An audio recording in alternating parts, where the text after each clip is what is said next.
Hello friends, ഏവർക്കും career tracker PSCയുടെ പുതിയൊരു വീഡിയോയിലേക്ക് സ്വാഗതം. ഇന്ന് ഇന്ത്യൻ ജോഗ്രഫിയുമായി ബന്ധപ്പെട്ട ക്ലാസ്സിന്റെ തുടർച്ച തന്നെയാണ്. നമുക്കിന്ന് ഭൂമിയുടെ ഉള്ളറയെ പറ്റി വിശദമായി പഠിക്കാം. ഭൂമിയുടെ ആകൃതി എന്താണ്? ജിയോയിഡ് ആണല്ലേ. നമ്മൾ പഠിച്ചിട്ടുണ്ട് ഭൂമിയുടെ ആകൃതിക്ക് പറയുന്ന പേര് ജിയോയിഡ് എന്നാണ്. അതായത് ധ്രുവപ്രദേശങ്ങൾ അല്പം പരന്നതും മധ്യഭാഗം വീർത്തതുമായ ആകൃതിയാണ് ജിയോയിഡ് അല്ലെ. അപ്പോൾ ഭൂമിയുടെ ആകൃതിക്ക് പറയുന്ന പേര് ജിയോയിഡ് എന്നാണ്. അതുപോലെ ഭൂമിയുടെ കേന്ദ്രഭാഗത്ത്, ഭൂമിയുടെ ഉള്ളിലേക്ക് പോകുമ്പോൾ ഭൂമിയുടെ ഭൂകേന്ദ്രത്തിലെ താപം ഏകദേശം 5500 ഡിഗ്രി സെൽഷ്യസ് ആണ്. ഭൂകേന്ദ്രത്തിലെ താപം എന്ന് പറയുന്നത് 5500 ഡിഗ്രി സെൽഷ്യസ് ആണ്. ആലോചിച്ച് നോക്കുക, ഇരുമ്പ് ഉരുകുന്നത് 1500 ഡിഗ്രി സെൽഷ്യസിലാണ്. അപ്പോൾ ഭൂകേന്ദ്രത്തിലെ താപം നമുക്ക് ഊഹിച്ചെടുക്കാൻ പറ്റുന്നതേ ഉള്ളൂ അല്ലെ. ഇരുമ്പ് ഉരുകുന്നത് പോലും 1500 ഡിഗ്രി സെൽഷ്യസിലാണ്. എന്നാൽ ഭൂകേന്ദ്രത്തിലെ താപം 5500 ഡിഗ്രി സെൽഷ്യസ് ആണ്. അതുകൊണ്ട് തന്നെ നമുക്ക് ഭൂമിയുടെ കേന്ദ്രഭാഗത്തെ കുറിച്ച് അധികം പഠനങ്ങൾ നടത്താൻ സാധ്യമല്ല. കാരണം ഭൂകേന്ദ്രത്തിലേക്ക് പോകുന്തോറും താപം കൂടിക്കൂടി വരുന്നു അല്ലെ. അപ്പോൾ ഇത്രയും താപം കൂടിയ ഒരു ഏരിയയെ പറ്റി പഠിക്കാൻ നമുക്ക് പരിമിതികളുണ്ട്. മാത്രമല്ല ഈ ഭൂകേന്ദ്രത്തിലേക്കുള്ള ആഴം കൂടുന്തോറും മർദ്ദവും താപവും കൂടിക്കൂടി വരുന്നു. കേന്ദ്രഭാഗത്തേക്ക് ഉള്ളിലേക്കുള്ള ആഴം കൂടുന്തോറും എന്ത് ചെയ്യുന്നുണ്ട്? മർദ്ദവും താപവും കൂടുന്നു. ആഴം കൂടുന്തോറും മർദ്ദവും താപവും കൂടുന്നു. അതുപോലെ നമ്മൾ എങ്ങനെയാണ് ഈ ഭൂമിയുടെ ഉള്ളറകളെ കുറിച്ച് പഠിക്കുന്നത്? ഭൂകമ്പ തരംഗങ്ങളെ വിശകലനം ചെയ്താണ്. ഭൂകമ്പ തരംഗങ്ങളെ വിശകലനം ചെയ്തുകൊണ്ടാണ് നമ്മൾ ഈ ഭൂമിയുടെ ഉള്ളറകളെ കുറിച്ച് പഠിക്കുന്നത്. അങ്ങനെ ഈ ഭൂകമ്പ തരംഗങ്ങളെ വിശകലനം ചെയ്ത് ഉള്ളറയെ വ്യത്യസ്തമായ 4 പാളികളായി തരംതിരിച്ചിരിക്കുന്നു. അവ ഭൂവൽക്കം, മാന്റിൽ, അകക്കാമ്പ്, പുറക്കാമ്പ് എന്നിങ്ങനെയാണ്. ഇതാണ് ഭൂമിയുടെ 4 പാളികൾ. ഭൂവൽക്കം, മാന്റിൽ, അകക്കാമ്പ്, പുറക്കാമ്പ്. നമ്മൾ ഒരു മുട്ട എടുത്ത് സങ്കല്പിക്കുകയാണെങ്കിൽ മുട്ടയുടെ പുറന്തോട് അതാണ് ഭൂവൽക്കം. അതിനുള്ളിലുള്ള കുറച്ച് വെള്ളം അത് മാന്റിൽ, പിന്നെ മധ്യഭാഗത്ത് മഞ്ഞ അത് കാമ്പ് എന്ന് പറയാം. അപ്പോൾ ഭൂവൽക്കം, മാന്റിൽ, അകക്കാമ്പ്, പുറക്കാമ്പ് എന്നിങ്ങനെ 4 ആയിട്ടാണ് ഭൂമിയുടെ ഉള്ളറയെ തരംതിരിച്ചിരിക്കുന്നത്. ഇനി ആദ്യത്തേത് ഭൂവൽക്കം അല്ലെ. ഭൂവൽക്കം നമ്മൾ പറഞ്ഞു മുട്ടയുടെ പുറന്തോട്, അതാണ് നമ്മൾ ഭൂവൽക്കമായി സങ്കല്പിച്ചത്. അപ്പോ ഭൂമിയുടെ ഏറ്റവും പുറമേയുള്ള പാളിയാണ് ഏത്? ഭൂവൽക്കം. ഇത് വളരെ നേർത്ത പാളിയാണ്. അതായത് മുട്ടയുടെ ഉള്ളിലുള്ള വെള്ളയേക്കാൾ നേർത്തതാണ് മുട്ടയുടെ പുറന്തോട് അല്ലെ. അപ്പോൾ ഭൂമിയുടെ ഏറ്റവും പുറമേയുള്ള പാളിയാണ് ഭൂവൽക്കം. അതുപോലെ തന്നെ നേർത്ത പാളിയുമാണ് ഭൂവൽക്കം. ഈ ഭൂവൽക്കം ബാഹ്യ സിലിക്കേറ്റ് മണ്ഡലം എന്നറിയപ്പെടുന്നുണ്ട്. ഭൂവൽക്കത്തിൽ അറിയപ്പെടുന്ന മറ്റൊരു പേരാണ് ബാഹ്യ സിലിക്കേറ്റ് മണ്ഡലം. അതുപോലെ തന്നെ ശിലകളുടെയും ധാതുക്കളുടെയും കലവറയാണ് ഭൂവൽക്കം. ശിലകളും ധാതുക്കളും ഒക്കെ എവിടെയാണുള്ളത്? ഭൂവൽക്കത്തിലാണുള്ളത് അല്ലെ. ജീവജാലങ്ങളൊക്കെ ഭൂവൽക്കത്തിലാണല്ലേ ഉള്ളത്. അതുപോലെ ഈ ഭൂവൽക്കത്തിന്റെ കനം ഏകദേശം 40 കിലോമീറ്റർ ആണ്. ഭൂവൽക്കത്തിന് എത്ര കനമുണ്ടെന്നാ പറയുന്നത്? 40 കിലോമീറ്റർ കനമുണ്ട്. ഈ ഭൂവൽക്കത്തെ പ്രധാനമായും 2ആയി തരംതിരിച്ചിരിക്കുന്നു. അവ വൻകര ഭൂവൽക്കം, സമുദ്ര ഭൂവൽക്കം എന്നിങ്ങനെയാണ്. ഭൂവൽക്കത്തെ പ്രധാനമായും 2ആയി തരംതിരിച്ചിരിക്കുന്നു. വൻകര ഭൂവൽക്കം, സമുദ്ര ഭൂവൽക്കം എന്നിങ്ങനെ. അപ്പോ ഈ വൻകര ഭൂവൽക്കത്തെ സിയാൽ എന്നും, വൻകര ഭൂവൽക്കം അറിയപ്പെടുന്ന പേര് സിയാൽ. സമുദ്ര ഭൂവൽക്കത്തെ സിമ. വൻകര ഭൂവൽക്കത്തെ സിയാൽ എന്നും സമുദ്ര ഭൂവൽക്കത്തെ സിമ എന്നും പറയുന്നു. ഇങ്ങനെ വിഭജിച്ചത് ആരാണ്? Edward Suez. എഡ്വേർഡ് സൂയസ് ആണ് വൻകര ഭൂവൽക്കത്തെ സിയാൽ എന്നും സമുദ്ര ഭൂവൽക്കത്തെ സിമ എന്നും വിഭജനം നടത്തിയത് ആരാണ്? എഡ്വേർഡ് സൂയസ് ആണ്. ഇനി ഈ സിയാലും സിമയെയും കുറിച്ച് നമുക്ക് വിശദമായി നോക്കാം. ഇപ്പൊ പറഞ്ഞു വൻകര ഭൂവൽക്കമാണ് എന്തറിയപ്പെടുന്നത്? സിയാൽ എന്നറിയപ്പെടുന്നത് അല്ലെ. അപ്പോൾ ഈ വൻകര ഭൂവൽക്കത്തിന്റെ കനം ഏകദേശം 30 കിലോമീറ്റർ ആണ്. ഇത് സിയാൽ എന്നറിയപ്പെടാൻ കാരണം സിലിക്കൺ, അലുമിന എന്നീ സംയുക്തങ്ങളാൽ നിർമ്മിതമായതുകൊണ്ടാണ്. ഏതൊക്കെ സംയുക്തങ്ങളാണ്? Silicon, alumina. സിലിക്കണിന്റെ Si, അലുമിനയുടെ Al ചേർന്നതാണ് സിയാൽ. അപ്പോ സിലിക്കൺ, അലുമിന എന്നീ സംയുക്തങ്ങളാൽ നിർമ്മിതമായ വൻകര ഭൂവൽക്കം സിയാൽ എന്നറിയപ്പെടുന്നു. ഈ സിയാൽ എന്ന് പറഞ്ഞാല് ഭൂവൽക്കത്തിലെ ഏറ്റവും പുറമേയുള്ള പാളിയാണ്. ഭൂമിയുടെ ഏറ്റവും പുറമേയുള്ള പാളിയാണ് ഭൂവൽക്കം എന്ന് പറഞ്ഞു അല്ലെ. അപ്പൊ ഈ ഭൂവൽക്കത്തിലെ ഏറ്റവും പുറമേയുള്ള പാളിയാണ് ഏത്? സിയാൽ. ഈ സിയാല് ഇളം നിറത്തിലുള്ള ഫെൽസിക് ശിലകളാണ് സിയാലിലുള്ളത്. ഇളം നിറത്തിലുള്ള ഫെൽസിക് ശിലകളാണ് എവിടെയുള്ളത്? സിയാലിലുള്ളത്. അതുപോലെ അടുത്തത് സമുദ്രഭൂവൽക്കം. സമുദ്രഭൂവൽക്കം സിയാലിന് തൊട്ടു താഴെയാണ്. അതായത് വൻകര ഭൂവൽക്കത്തിന് തൊട്ടു താഴെയാണ് എന്തുള്ളത്? സമുദ്രഭൂവൽക്കം ഉള്ളത്.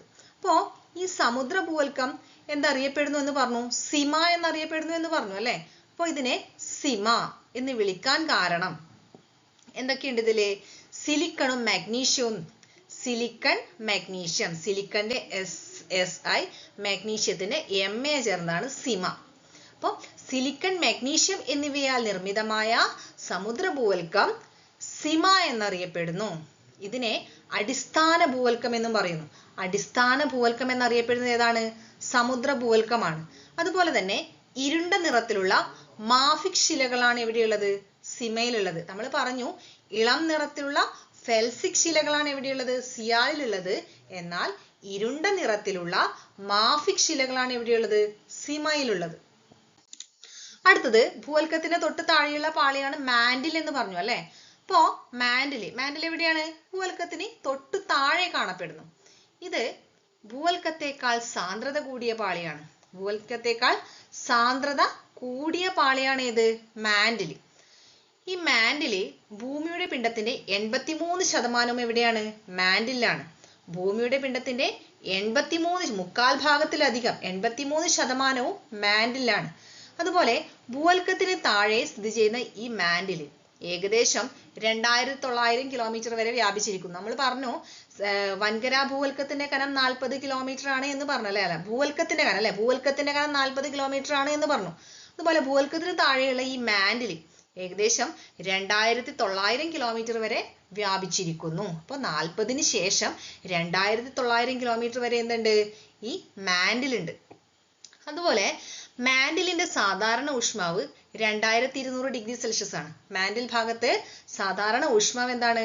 2200 ഡിഗ്രി സെൽഷ്യസ് ആണ്. നമ്മൾ പറഞ്ഞു ഇരുമ്പ് ഉരുകുന്നത് 1500 ഡിഗ്രി സെൽഷ്യസിലാണെന്ന് പറഞ്ഞു അല്ലെ.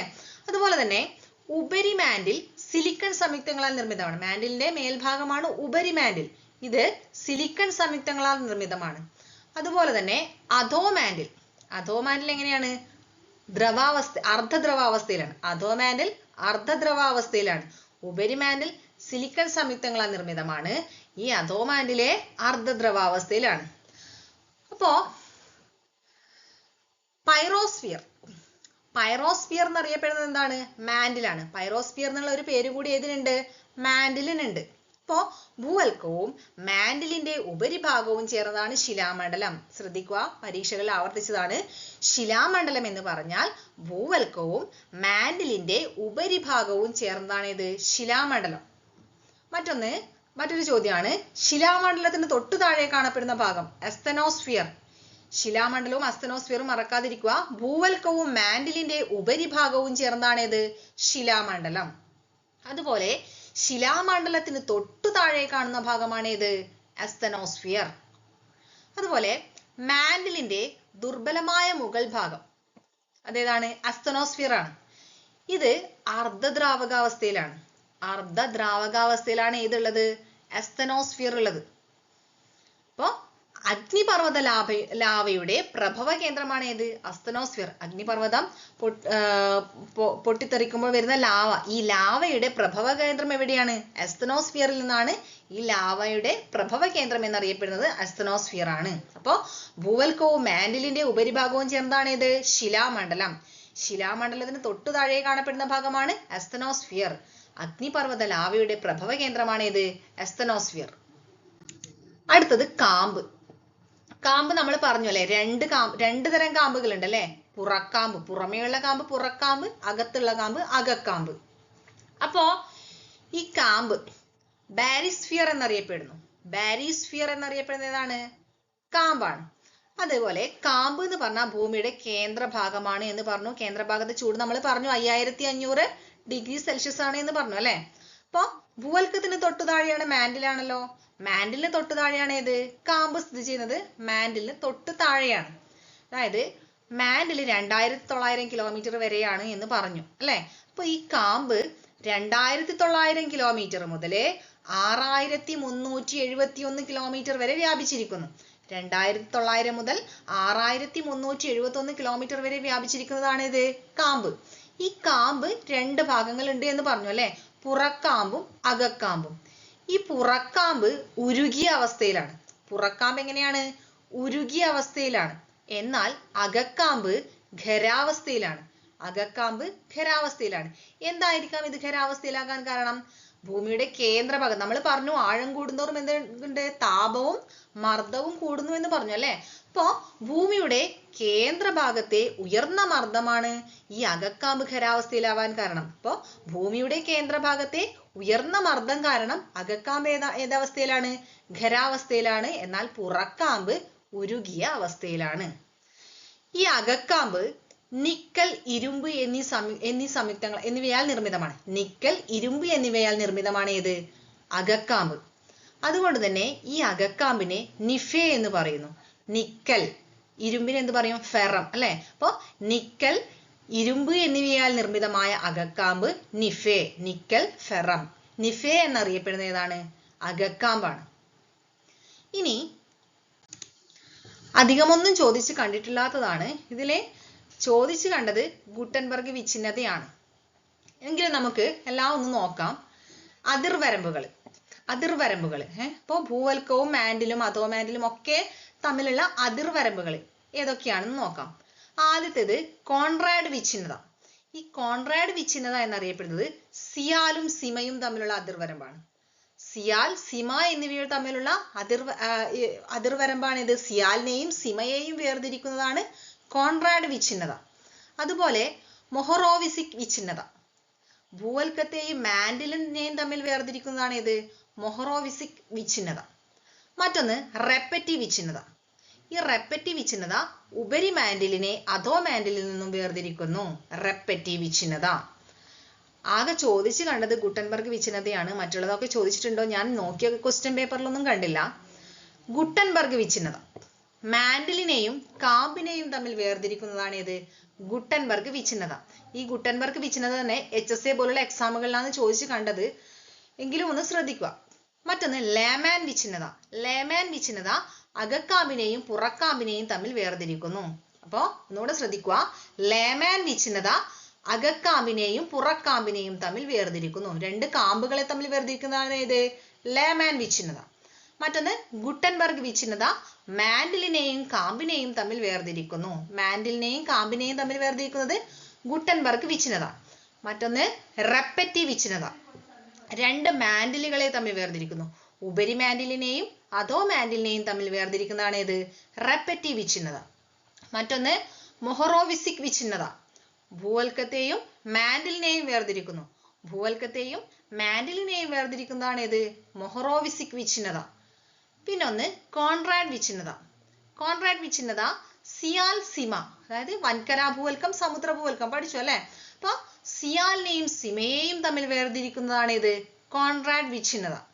അപ്പോൾ ഇത്രയുമാണ് ഭൂമിയുടെ ഉള്ളറയുമായി ബന്ധപ്പെട്ട വിവരങ്ങൾ. ഏകദേശം ഉള്ളറയുമായി ബന്ധപ്പെട്ട അത്യാവശ്യ വിവരങ്ങളൊക്കെ ഉൾക്കൊള്ളിച്ചിട്ടുണ്ട്. ഇനി കൂടുതൽ വിവരങ്ങൾ അടങ്ങിയ മറ്റൊരു വീഡിയോയുമായി വരുന്നതുവരെ എവർക്കും ബൈ.